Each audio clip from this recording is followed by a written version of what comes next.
Cool. All right, Mr. Benjamin here on The Point of Blue. Welcome with us. We got Mr. Benjamin as our guest today, and this is The Point of Blue. So get ready to have your mind expanded from our points of blue.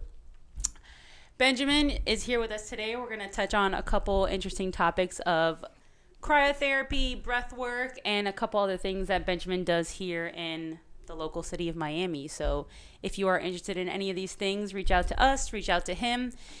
We are here to really just shed more light on these topics and on life and health. And what better way to do it than to start it with breath work, which is the essential part of life, right? Breathing, oxygen. So. Right. Yeah, the breath is life. They also say breath is spirit. So it's my joy to teach people how to do breathing and bring more health and wellness into their life through the breath. So I know you teach a couple classes at different locations. I know I've taken quite a few of your breathwork classes, which have been mind-blowing. Like, I remember even sending you a message about how incredible one of the sessions were. So if you want to touch on it, on the premise of breathwork, the science of breathwork, how you teach it, I mean, I'm going to kind of give you the floor. Sweet. So I got introduced to breathwork in 2011, and I was reading a book called We're All Doing Time. And this guy, Bo Lozoff, wrote this book for people that were actually in the justice system, and they were in prison or jail, and they're looking for places, ways to find relief, right? To find a way to relieve themselves from the crimes that they committed and try to find peace at that. And so he wrote this whole book to give them structure, and it started with meditation and yoga and breath work. And so while I was reading this book, there was a section on pranayama, which is the art of breathing with the yogic practice. And that was my first journey into breathing. And in it, he taught the alternating nostrils, where you're blocking one nostril and bringing air in, and then switching over, and then doing a practice with that. And it helps create balance between your two cavities in your face, the sinuses. And then, the box breathing, but also the chakras and how you can access these energy points in the body through breathing and intention through breath. So that was in 2011. I got really big into meditation and practicing breathing. And then it wasn't until 2016 that I found out about Wim Hof and the Wim Hof method. And so for people that aren't familiar with Wim Hof, he's a Dutch daredevil. And the guy has 26 world records, all these extreme feats with cold, a few with heat, because he wanted to show that his ability was more related to managing stress than actually just cold exposure. So heat is also a stress. And so by being able to train yourself with hot stress and cold stress, you build the skill of managing stress. So Wim Hof's is an impressive human being. And essentially through his breathing practice and cold exposure and mindset, these three pillars, you're able to control the nervous system and get into like your parasympathetic or your sympathetic, which is your fight or flight or rest and digest systems, through breathing. And he's the first person that also showed that you can modulate your immune system with breathing. And so in 2016, he created an academy in the U.S., and I was a part of the first 26 instructors to be certified to teach it. Wow. Yeah, it was, for me, I was the youngest, right? Wow. And crazy. I was this performance trainer. I'd been doing corrective exercise and physical therapy training and was just interested in health and wellness. And so when I found this guy, I thought, wow, this could be impactful for my clients, right? And myself. Really, the other part of the story is that, I grew up in Miami. And so I really had a love-hate relationship with cold weather. Agreed. Agreed. Went for years out of state, and that was the worst experience of my life is the snow. It's brutal, but continue. With cold therapy now, it's like, I think it's a whole other animal. Right? Like, I could do ice baths, but put me in the snow, and that is a miserable experience. But yeah, go on. I think you would probably have a little bit more oomph with maybe now. You're probably right. Hey, you're pretty badass with your cold exposure training. Honestly, that's why I feel like it's another animal, because I don't know, and I want you to continue on, but it's kind of like, it's a mental preparation more than anything. So it's like, you're about to go into it, and you're going to take this dip, and you just rewire your psychological preparedness for it.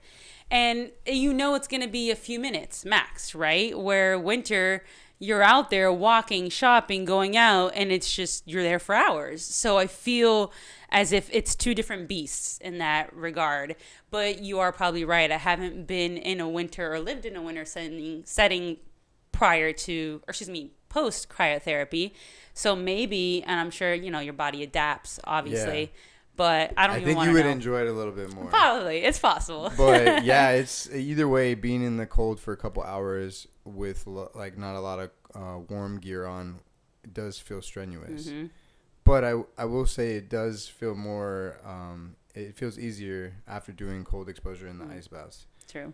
So I had this love-hate relationship with the cold, and when I heard Wim Hof talking about his ability to climb Mount Everest in a bathing suit, this drives me insane. I see his pictures. I'm like, how? I don't get it. I literally was thinking the same thing. Like, how is a human being capable of doing such a feat when here I am in Florida, 65 in a winter, and being like, this is horrible. Yep. So I was impressed with that, and I also knew internally I had more potential as an athlete. That's really what sparked the fire. And Wim's, one of his emails is like inspirator, and so inspire, I like it. breathing, but also being an inspiration. So he literally lit this fire, and his brand is called Inner Fire, which has to do with your ability to create inner heat, but also be motivated to be happier, stronger, and healthier in life, right? To embody your inner fire, your inner potential. And so he's just that example of like what a human can do if they dedicate their life and their practice to that cold exposure. But for someone that's not doing it to the level he was, we still have more potential to get closer to that. Absolutely. And so that's what lit the fire inside me, was like, wow, I'm an athlete. I like to train, but I've never thought about taking cold exposure as like an actual training program. Like setting a goal with a weight, like, or to get pull-ups in the weight room. Like, I want to get pull-ups, but you have to create a program to get that strength training and adaptation to get the goal. So he was creating a program that you could do that with cold, and then you get all these different health benefits. And on top of that, you're learning how to manage stress better. So yeah, it was awesome. It was life-changing, and then I became a part of the first 26. Wow. I like to say it's the alpha class because a lot of new classes have come. So literally, you were part of the first class he did. The founding group. That is incredible. Dang. And it's not anything that's known about. This is a very new. It's not a new phenomenon, but the way it's been put out to society is more. It's a fresh. Yeah. A fresh spin on it, for sure, because like a culture in a way. Well, you're right. Cold exposure training has been around forever. Like in Russia, they take the cold water buckets and they pour it on themselves as a way to boost themselves. Yeah, or athletes in repair, right? A lot of it's cellular repair. It's reduction of inflammation. And so you'd see, I know a lot of football players would be just ice baths. They soak in it after training and they let that body heal. Right. So, but to be able to be that first founding class of it and to be able to now shed this on so many other people's lives is tremendous. I mean, you changed my life with that. I can 100% for sure say that. Yeah. But that's incredible. And then breath work as a practice has been around forever with the yogis. But what Wim has done is he combined those two ancient practices into one. So how was the way he taught that and the combination of the two? Just that training to be able to withstand the exposure in that moment? Or how does he teach you guys the combination of the two? It's an acceptance of being comfortable with the uncomfortable. He calls the cold righteous, and what's the other word? And like it's just the best teacher, right? Is the cold is your warm friend, but it's also a merciless teacher, is what he says. That's true. And it can take your life, and so it's important to respect the cold, but also understand that it's a mirror of your ability to deal with stress. So if you can get in the cold and be relaxed, then overall your ability in life represents that as well. Your ability to be calm under stress. So it's just a really deep practice. You know, there's a lot of levels to it. Just, you know, the idea of becoming comfortable with the uncomfortable, taking life on, you know, like you said, the preparation to get into the cold. It's such a psychological thing, in my opinion, because I think in the way you're explaining it, it's the way we handle stress, right? Excuse me. It's like you see someone who is an athlete and you think that they're capable of handling stress maybe better than someone who's obese.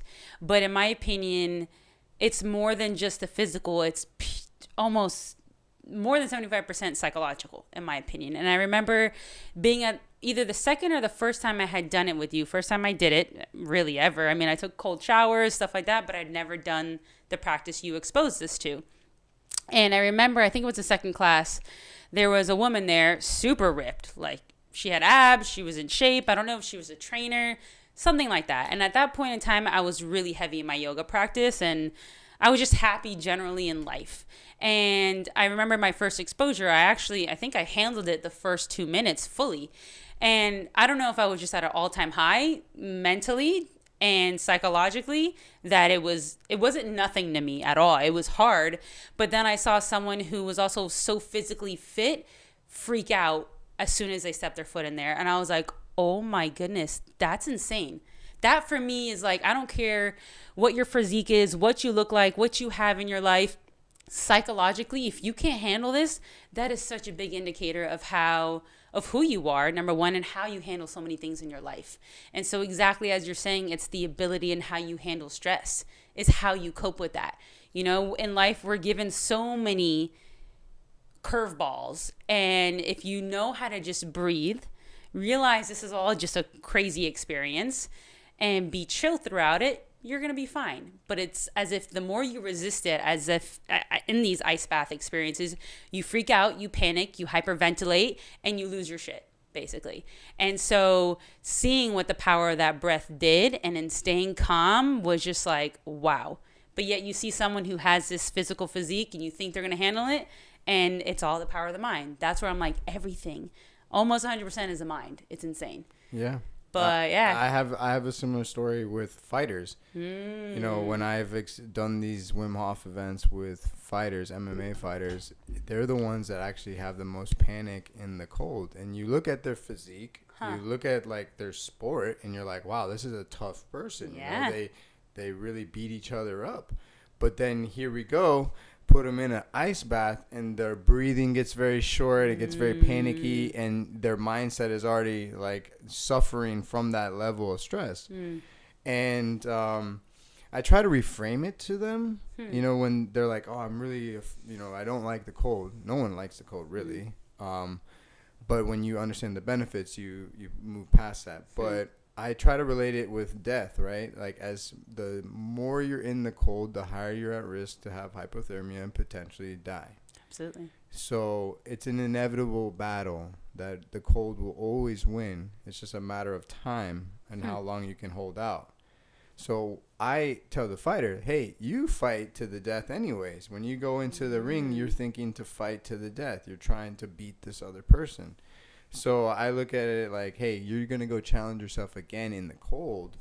And this will give you better mental training for when you go to war in the cage, because you've already done that work with facing death. So then when you get in the ring, you're going to even have more relaxation, more mental focus, better breathing, and better management of stress so that you can go harder. That's it. Wow. So, yeah, sometimes what you see on the outside isn't really representing what's going on in the inside. At all. And I think, and I've always said to people, your mind is the strongest sword that you can have no matter what you're going through in life. And it's funny because I always thought of, if I ever have spouts in my body where I feel like I'm burning out, I always come up with a statement like, I wish I just had an outlet to plug me in.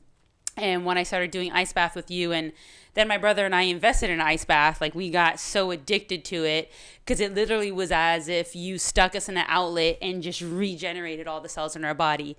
And if I maybe wasn't feeling too hot that day or was stressing about something, I would dip in that ice bath for a couple minutes and I would get out. I'm like, oh my God, I'm an entirely new being.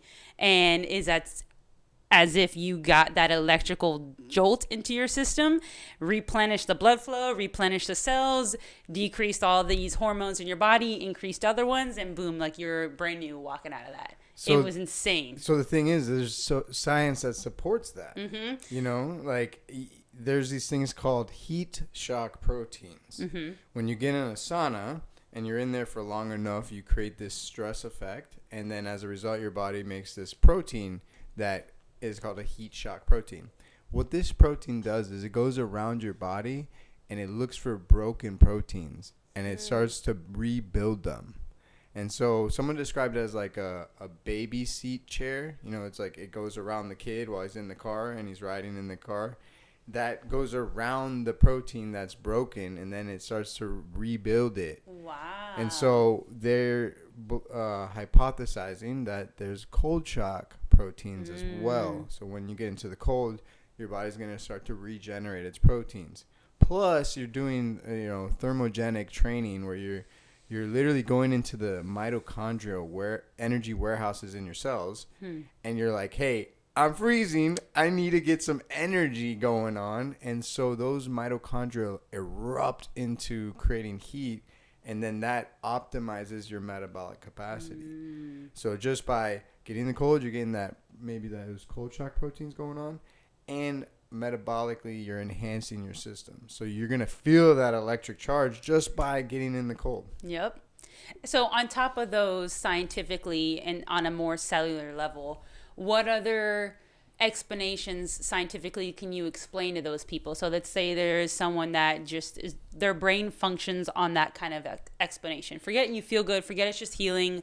Well, yeah, you're going to lower the actual markers of inflammation that's in the blood, like IL-6, IL-10, interleukin is what that's I right. do. Interleukin 6, interleukin 10, maybe interleukin 8 is another one, if I'm not mistaken. NFT, I think, is another one. Yeah. But these are signs of inflammation in your body. And so when you get into the cold, your body will actually have lower markers of inflammation. When you get into the cold, you're actually exercising. This is awesome. Your entire body's packed with like 100,000 kilometers of arteries and veins, right? All these tubes in the circulatory system are pumping around blood throughout your body. When you get into the cold, these tubes have muscle tissue inside them that helps push your blood around your body. So I thought back in the day that your heart is the only thing that's actually moving blood around, right? So it's pumping to push blood. Do everything. Right, which is not true. What's happening is it's a coordinated rhythm that the muscles inside your tubes are actually constricting and relaxing to help push the blood along the way. Now, what happens is when we get into the cold, those muscles get constricted. They get squeezed down to bring that blood in your limbs to the core and preserve the heat of your organs so that you can still live. You know, when your body gets too cold in its core, the enzymes that make all these chemistry reactions aren't able to react because of the temperature. So your body is like, we got to preserve the heat. And so it brings all this warm blood out of your arms and pumps it to your core. Now, what that does is it makes those muscles squeeze. When you start to warm up, the muscles relax. And so when you do cold therapy training, you're actually training those muscles to work harder and relax, and work harder and relax. What that does is it lowers blood pressure, it lowers your heart rate, it increases cardiovascular health, increases your ability for fitness. You know, like you're actually doing a training effect, like if you're running a mile, but just by going in the cold. Yeah, and that's it. Wow. And another thing you mentioned earlier was, well, this is a combination with the breath work, is being able to control the parasympathetic and the sympathetic. And I think that's what the awesome part is in what I've also experienced in the ice bath is you're in that fight or flight mode. And as you stated, you're in an extreme temperature, and so what your body thinks is that you're gonna die. So when I've noticed people hyperventilate so crazily, when you automatically relay that message to your brain and realize, hey, I'm not dying, I can get out of this at any moment, and you calm yourself down and you breathe, and you're controlling now that sympathetic fight or flight to that parasympathetic of rest and digest and just breathe. It's amazing how simply that switch you do with breathing and that mental thought can literally reroute the entire experience you're about to have. So I think that's cool how you're explaining that, to reroute it into that. Well, that's the most important point that you just made, is that is a skill, what you just described, which is the ability to reframe your mindset that, yes, I'm dealing with stress, but I'm going to be okay. And so that's the being comfortable with the uncomfortable. When you can de-escalate yourself from high level stress as a practice, then when you're in life and you're going for a job interview, or you're trying to close on a new house, or you got a new boyfriend or girlfriend, whatever it is, your ability to de-escalate from the cold will allow you to de-escalate from whatever those little life stresses are. That's so true. And what's crazy is the cold is literally a death signal. You know, your body doesn't know the difference. It doesn't think like, oh, I'm halfway to death. It's like, no, this is super cold. I'm going to die if I stay right in now, here. yeah. So you need to get out. So your brain gets a message of like, this is the worst level of stress. And then if you can go and bypass that, reroute that and say, hey, I'm going to be okay. I got another minute or 2 minutes. Yeah. I'm cool, literally. And then you create an ability to de-escalate. And that's the real skill and art and benefit to the cold exposure training. Oh, that's awesome. I know you mentioned, I don't know what your record was. Obviously, they always tell us, don't do this at home. Yeah. So if we're going to throw out a number, because I know there's a time I hit 7 minutes. I was so surprised. And then another time I hit 9. It wasn't my intention. Oh, are we still on? Yeah, we're still cooking. on. Okay, cool. And it's funny because I want to hear your experience, but I wasn't planning to reach a number. Like, I just let my body keep going, right? If I'm feeling good, oh my God, I'm still good. Keep it going. And in those 2 points, I just felt excessively happy in my life. And I was just on a natural high of life that became nothing for me. And I think that's what really allowed me to even achieve that number without so much agony. And the 9 minute, I didn't have the temperature gauge on me, but usually we do it at what? Like 0 degrees to 0.30 or was what you do? What did you have it set on yours?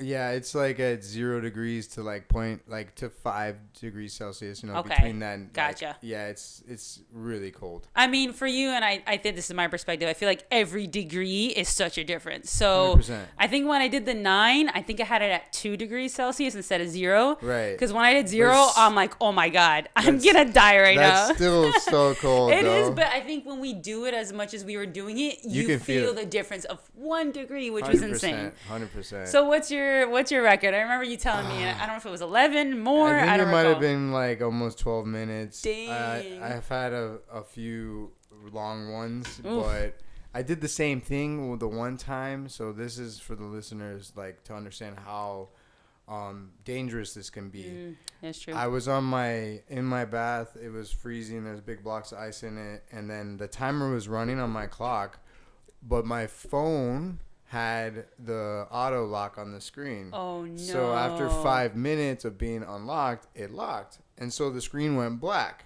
And I'm there in the ice bath being like, well, that's 5 minutes. Yeah. Like, I knew that was the 5 minute mark. But then I was like, okay, well, I felt comfortable. You're I numb, was just going too. to keep going, Yeah. right? And then, I sat in there and I was like, you've kind of been in here for a while. Like, maybe you should get out. And that's when I got out and I looked at the clock and it was like 12:05 or something like that. It It was the longest I'd ever done. But when I got out to start warming up, I noticed I got a burn on my hand. Ooh. It wasn't a big burn, but it was like an immediate blister that popped up.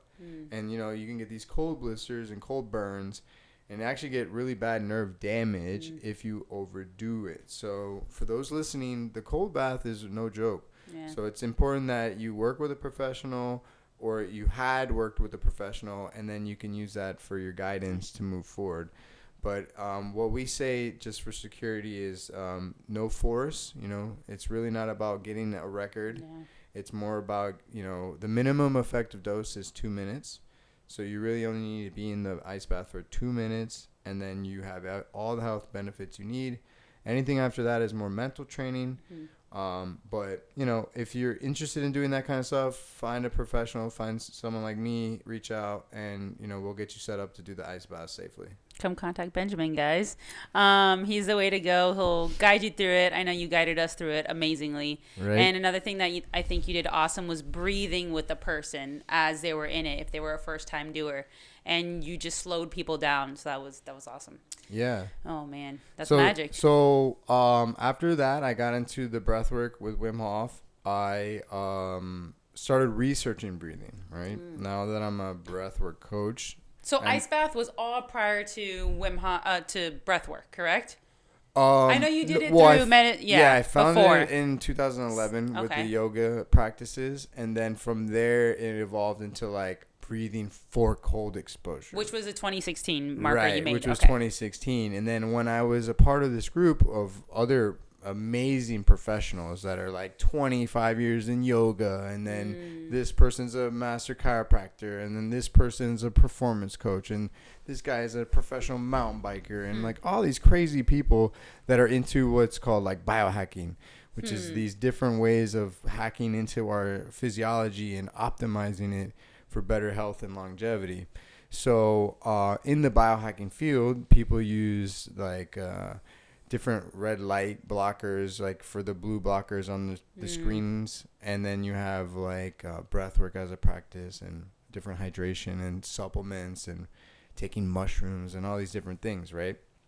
So I started learning about other types of breathing, and there's a book called Oxygen Advantage by Patrick McKeown, and this book is amazing. And essentially it talks about the benefits of building up carbon dioxide in your blood. Most people, well, the first important thing that most people have trouble with is either being a mouth breather or a nose breather. And most people are mouth breathers, and they get into this hyperventilation of their breathing pattern. And what that means is the frequency of breaths are almost 20 breaths per minute, which seems to be quite a lot, right? That's every 3 seconds. There's an inhalation and an exhalation. Dun, dun, dun, dun. And really, we're supposed to be doing 6 breaths a minute. Wow. Which is 5 seconds in and 5 seconds out. And so what happens is from going from 6 breaths a minute to 20 breaths a minute, what happens is you're exhausting a lot of extra carbon dioxide. You're removing that out of your blood, and as a result, it affects how much oxygen you could actually use in your cells. So the reason behind this is called the Bohr's law. The Bohr's law is a physics law that has to do with gas pressures and how gases and the density of the gases react with each other. And in your blood, you have red blood cells and you have hemoglobin, which is like a transporter of gases through the body. And oxygen and carbon dioxide attach to this hemoglobin and get transported to the lungs and away from the lungs to the cells. So imagine like a bus driver, right? And this hemoglobin is driving around through the circulatory system, and it's picking up oxygen at the lungs, and then it's going to drive to the cells, and it's going to drop off the oxygen.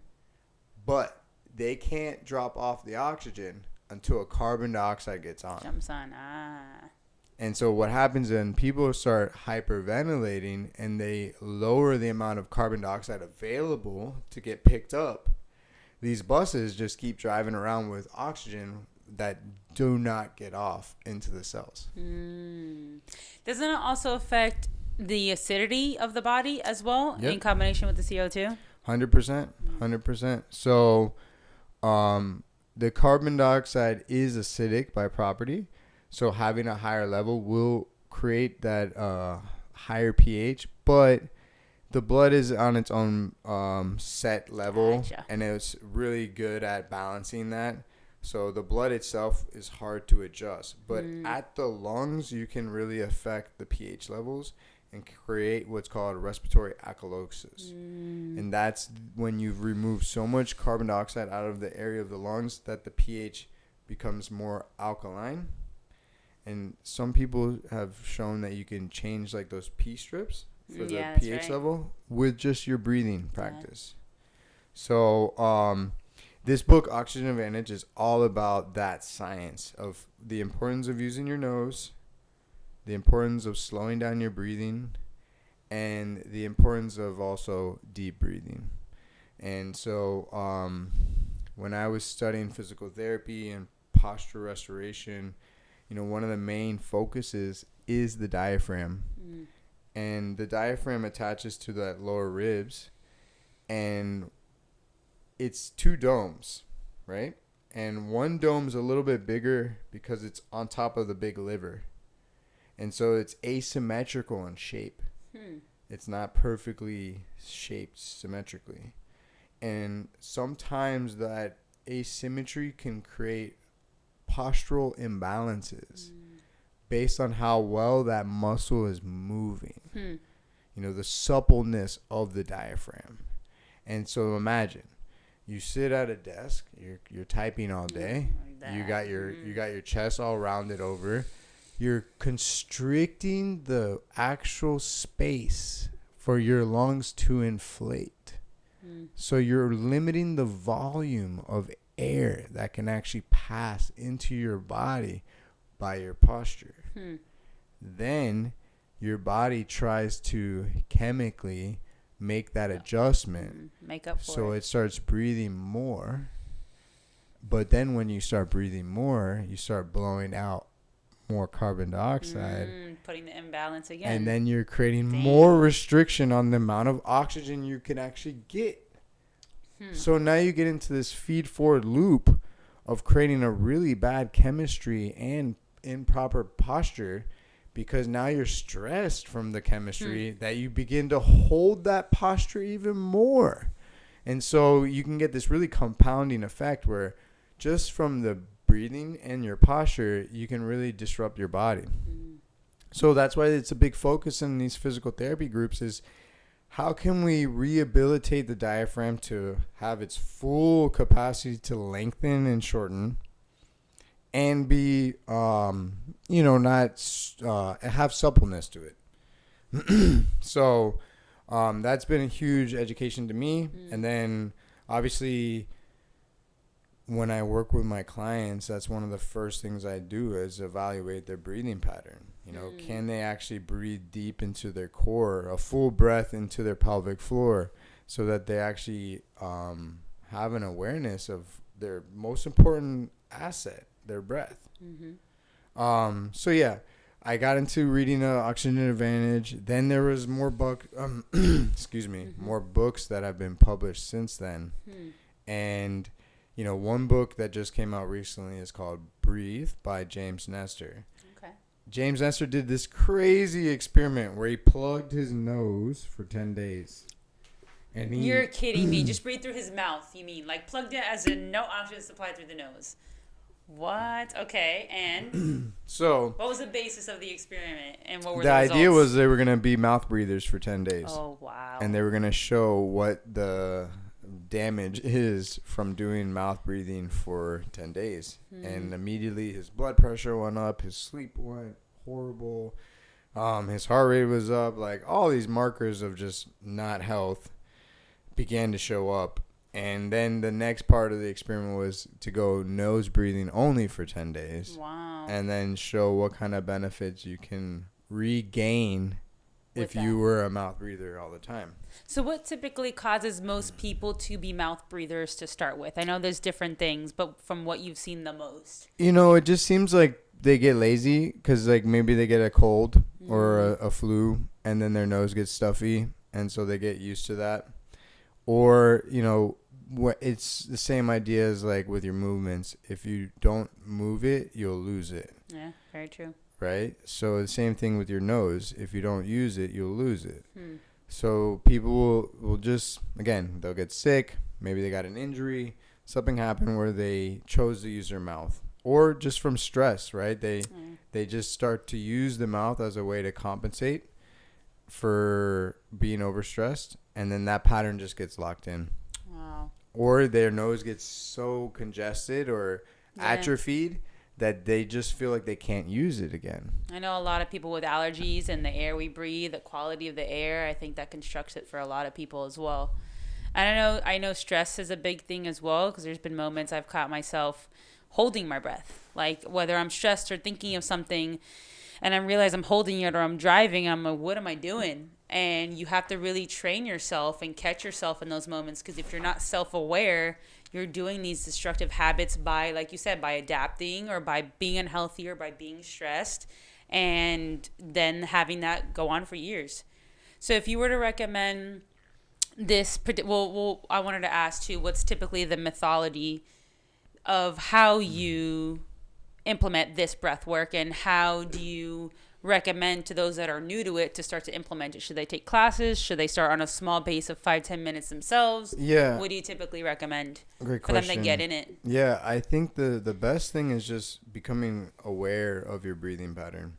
Like while you're in the car on your way to work and you're at a red light, take a moment and think about what you're breathing through. Is it your nose or your mouth? That's like the first thing, is recognizing like, okay, yeah, I'm probably breathing more through my mouth than my nose. Let me close my mouth. And then just be conscious about that all day long.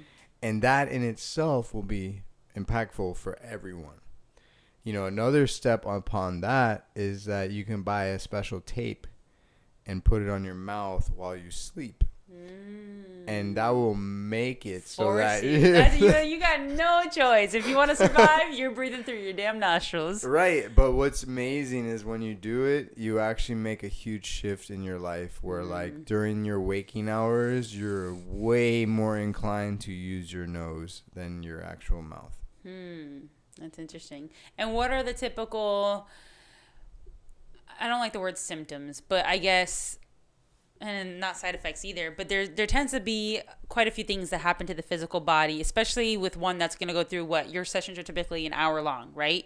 I've done them with you and they've been incredible. And one of the sensations I've gotten, he would always ask us, what are you feeling now at the end? And you would ask us to share what our experience was.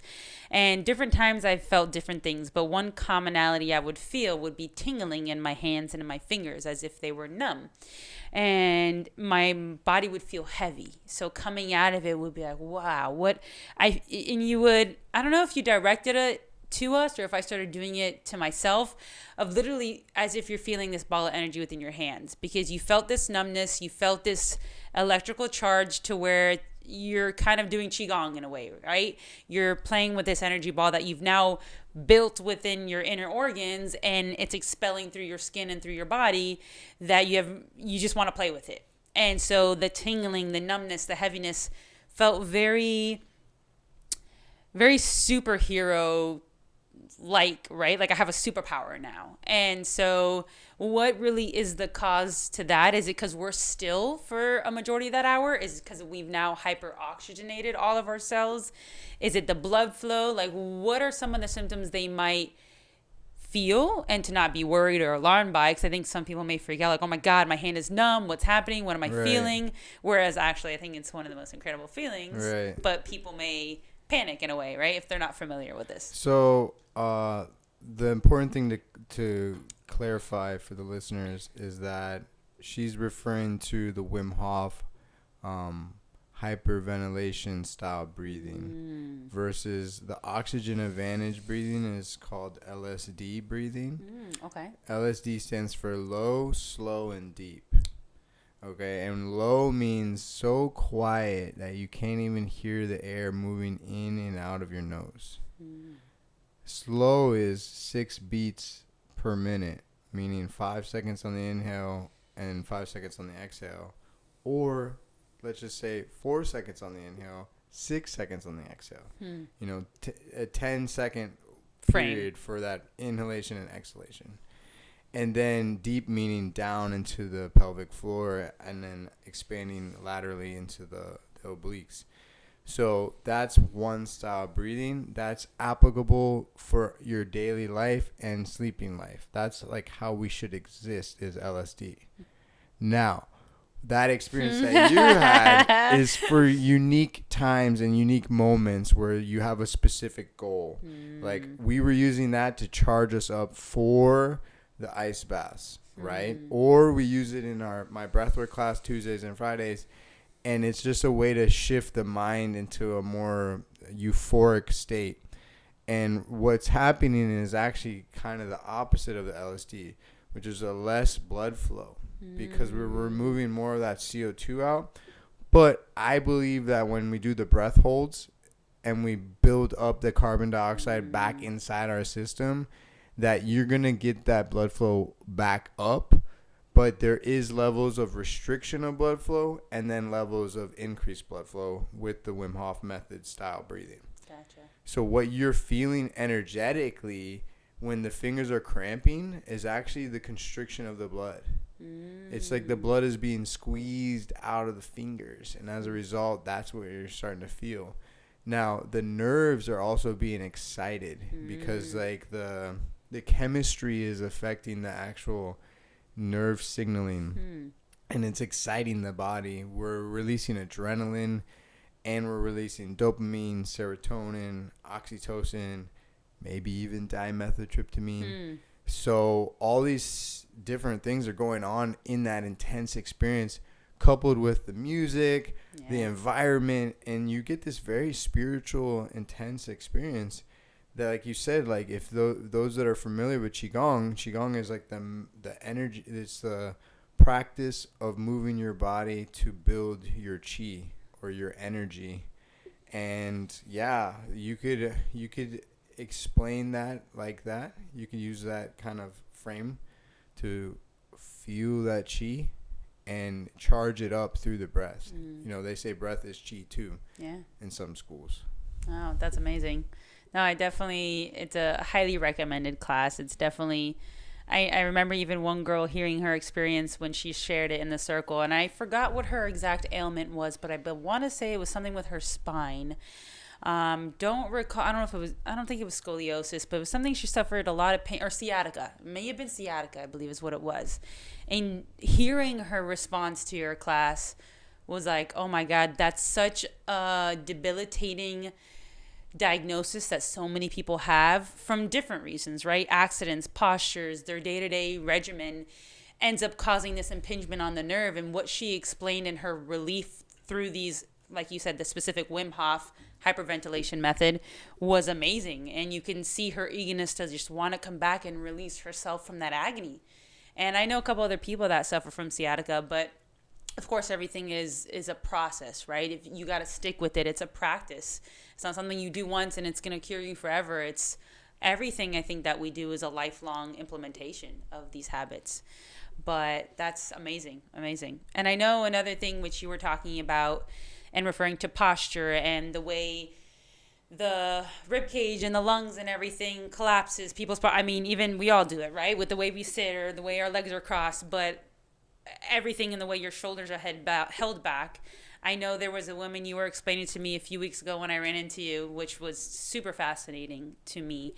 But she was an older woman and you were explaining her posture and her shoulders being rounded out, and it was causing her a lot of physical ailments. I think her knees, which is of course the weight bearing part of our body, along with different parts. And I don't know if you mentioned the arches of her feet as well. I may be mistaken. Right. So you were explaining how you were going to be working on this woman to correct everything for her and get her out of this pain. So if you want to go a little bit into that, that would be amazing. Yeah. Because I think that's extremely fascinating. Number one, to start with what she came to you for, what you analyzed in her, and what you're implementing to basically show her freedom of pain in her body and health ultimately. Exactly. Trying to restore her life, right? You know, we need to be able to walk to really live our lives. And this woman, she's in her early 70s, and she came to me with knee pain. And she, like a few of my other clients, are like at their final straw. You know, they've tried other options, and now they're down to like surgery. You know, they have an appointment scheduled with an ortho, and you know, the ortho is going to sell them surgery. Obviously, if you get a good, competent ortho, they'll recommend you to do therapy first. Yeah. Try to exhaust the physical aspect of it. And then if you really can't achieve what you're looking for, then they will, you know, offer you surgery. So she's coming to me to hopefully not have to get knee surgery. And that's my goal for her as well. When I work with my clients, I always do an assessment. One of the recent courses that I've become educated in, and I'm in the process of finalizing my coaching certification with them, is called GOATA. GOATA is GOATA, like goats, like the goats of all time. All right, with A then. Right, because it stands for greatest of all time actions from the greatest of all time athletes. Wow. So this is what GOATA is. And GOATA is a security system for how we move through space based on video evidence and based on 4 different populations of people. The first population is professional athletes that don't get hurt. So that's key. There's professional athletes that do sustain injuries, and then there's ones that are very durable and long-lasting, like Tom Brady, Ed Reed, Michael Jordan. These all-time greatest athletes, they somehow don't get hurt. And like on the opposite example, you have a great athlete like LeBron James, but right now he's getting hurt because the way he's practicing his movement outside of the court is leading to these injuries. So go to use slow motion video to look at these professional athletes. And then they looked at indigenous tribes people. So they looked at how the natural man in his natural environment walks and runs. And guess what? They move the same way as the professional athletes that don't get hurt. So there's commonality right there. Then they went to another population of humans, which was the elderly. And what happens is there's elderly people in our planet that still participate in track and field events. Right? And so they're out there competing at like 90 years old to set a new record for like a 100-meter dash or something. Mind you, if you compare that to Usain Bolt's 100-meter dash, the times are going to be way different. Of course. But come on, give the guys credit. Hey, they're still out there pushing themselves. But guess what? Something they're doing is correct. Because, for example, one of my grandparents, she's in her late 70s. She has a knee replacement. So why is it that these other elderly people, even older, are capable to be competing in a track and field event with no problems? Well, guess what? They move just like the indigenous people and the professional athletes that don't get hurt. So there's another commonality. And then the last group they looked at was adolescents, little babies, and little kids that run around with their shoes off. And what they showed is that these little kids use the same technology for forward movement as the elderly do, that are resistant and have longevity, durability, fluidity, the professional athletes, and the indigenous tribes. So what exact movement is that? Exactly, right? That's the question. So if you're walking, and you're walking towards me actually, and I'm looking at your right foot, when your last stride, your foot's leaving the ground, the heel will either rotate clockwise or counterclockwise. Okay. Okay? And so as you're stepping, the heel should always rotate to the outside. On the one that's elevating or the one that's stepping forward? So there's the landing of the step and there's the leaving of the step. Okay. The foot that's leaving needs to heel away all day. Gotcha. Okay? And then the one that lands, the toes are always pointed straight. Okay. And so what we see now is an epidemic of people that are walking improperly. They're walking with their feet turned out and their ankle bones collapsed. And that collapsing of the ankle bone or the arch of the foot creates a position for the knee that creates injury. Is that also, with that position, is that also leading to being flat foot, or does the flat foot lead to that position? Both. Like which one tends to precede the other? Like we call it inside ankle bone high, right? Mm-hmm. So if you take your inside ankle bone and you position it higher than the outside ankle bone, you'll create an arch. Oh. So I guess you could say the low ankle bone, inside ankle bone, creates the flat foot. So how are they taught this? Or where do they learn these movements? The ones that are... The Goda people or the people that suffer? Both. Okay, so someone that isn't a Goda is what we call a Woda. Okay. Which is the worst of all time actions. Okay. And then we have a Boda, which is between, which is someone that's transitioning either towards Goda or towards Woda. Okay. Now, a Woda is someone that has flat feet, that walks duck-footed, and how they get there is mostly sitting all day, footwear, and improperly lifting in the weight room. What happens is, this is crazy, but how much time do you spend in your car driving in reverse? Like if you had to go to work tomorrow and you had to drive your car, probably like a minute total. So like 1%. Yeah. Of the drive. So the same thing happens with us walking, right? Like when we get done with this episode and we go to stand up and leave the room, which direction are we going to point? Forward. Right. So a majority of our time is driven forward.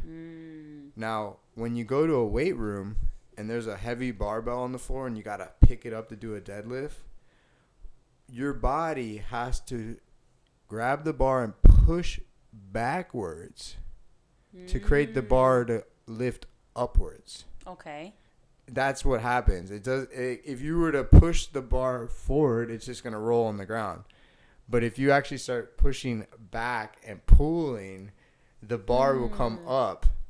So what happens is every time you go to the weight room and you start lifting things off the ground or like thrusting your hips forward, you're training how to push backwards. And we call that reverse technology, reverse movement technology. And so a lot of people, including myself, spent countless hours in the weight room practicing backwards driven exercises for someone like me that played lacrosse, which is a forward-driven sport. And so what we believe happens, well, it's not even that we believe it, it's video evidence that when you continually practice these positions of backwardsness, you can retrain the body to move forward utilizing the software of backwards technology in your body. Interesting. And what happens is then you have a malfunction while you're running forward. Your body will throw you into a reverse gear motion, and you will tear your ligaments. And and what's crazy is there's lots of video evidence now. Now that we have these super cameras for professional athletes and collegiate athletes, there's lots of footage that you can analyze in super slow motion and watch how injuries occur. Wow. So part of the GOTA certification is actually film. Most of the certification is watching film. It's becoming a film analyst and understanding how to observe movement through film. But part of the study that we do at the headquarters is on injuries. Wow. And learning what the pattern of the actual injury occurring looks like. And it appears based on thousands of film evidence that the injury of actual rupture only really occurs with very specific bone alignments. And one of those alignments is the inside ankle bone low.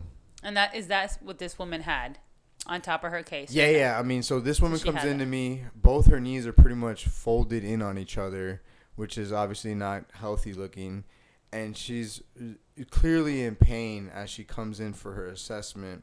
And so, even just conducting the assessment was a bit challenging because, I can see how much she's suffering through it. But at the end of the day, the program's still the same. So as much as I wasn't able to get as much of her movements on film, I have it already documented. But the goal for her, based on the assessment, is to correct her feet. Right now, her lifestyle and footwear has put her in a position where her feet are pretty much solid flat. Wow. And so we're using equipment from Goda that helps create an arch in the foot by changing the angle of the ankle bone. Wow. And also by doing that and repatterning her knees, I've been with her for 4 weeks. We just completed our 7th session. Wow. And, these were her words. She goes, yeah, my daughter saw me the other day and said, wow, you already look like you're walking better. Wow. And then on top of that, like, I have her getting up and down from a chair because it's so important, like if you need to use the restroom or to eat, you need to just get up and get it down. She's already feeling she said no pain. That's amazing. Compared to where she came in, and just doing the same movement was excruciating for her. Wow. So, I'm excited for her transformation because, obviously it's going to be a great testimonial, but, it's amazing for me to see this woman working so hard at her age. That's what I told her. So many people give up at that point. I They're told just like, her. oh, I'm dying. She's Getting telling me, old. when I get home, I've been practicing this and practicing that. And I said, wow, whatever you're doing is working. Yeah. Because, like, some people, they can't muster the motivation to do that, especially Absolutely. with how much you're suffering. Yeah, you give up and you go directly to surgery and you think that these surgeons are going to heal you. Where in actuality, a majority of the time, it causes more damage. More complication, more pain, more nerve damage. And the recovery at that age is even more difficult. What people don't realize is that when they have the surgery, they're required to do therapy after. So why not start initially with therapy? Correct. If it's a lost cause, then you carry Correct. on to more invasive. Now, I'll tell you what the problem is there's a lack of education in the physical therapy industry that we would say uses outdated technology for training people. And as a result, the customer is the one that suffers. Of course. So, another story I had recently was another woman in her 60s. She was having knee pain.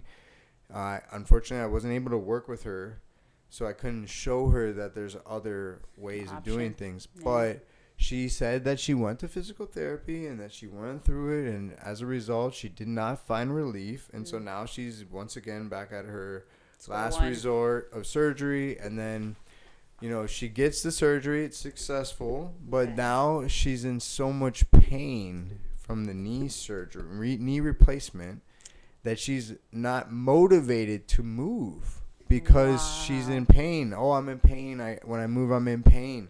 But the thing is if she doesn't continue to move, the knee's just going to become, tonic, locked in, painful, restricted, scar tissue, all these things that, makes me wonder what's the point of the surgery.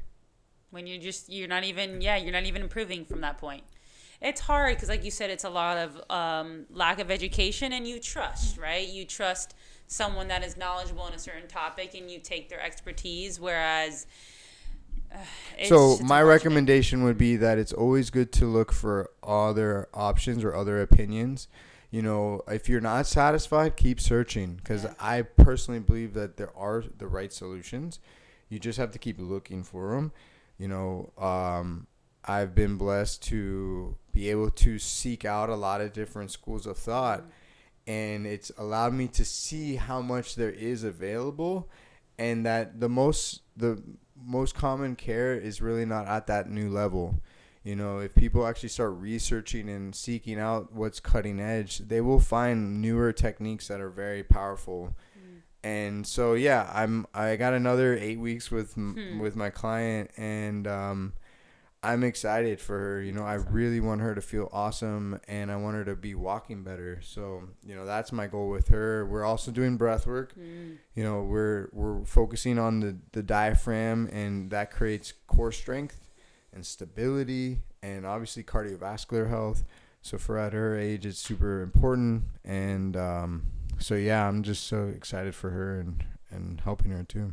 Wow, that's amazing. I definitely want to see what the end results are going to be. And it's awesome to hear another perspective where you do all this hands-on therapy and you've seen the results. Whereas I know when people are in so much pain or at such an extreme, they just want to give up and go straight forward. And I had a friend of mine recently that was kickboxing.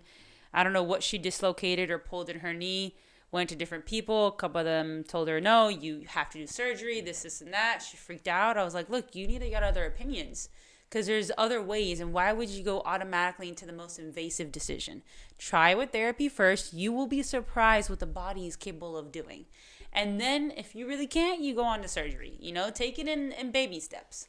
But that's amazing that a woman in that age is putting in that dedication, the work, because a lot of us become lazy, right? We just want a quick fix, just like medication, just like this or that. Just give it to me and get me out of pain.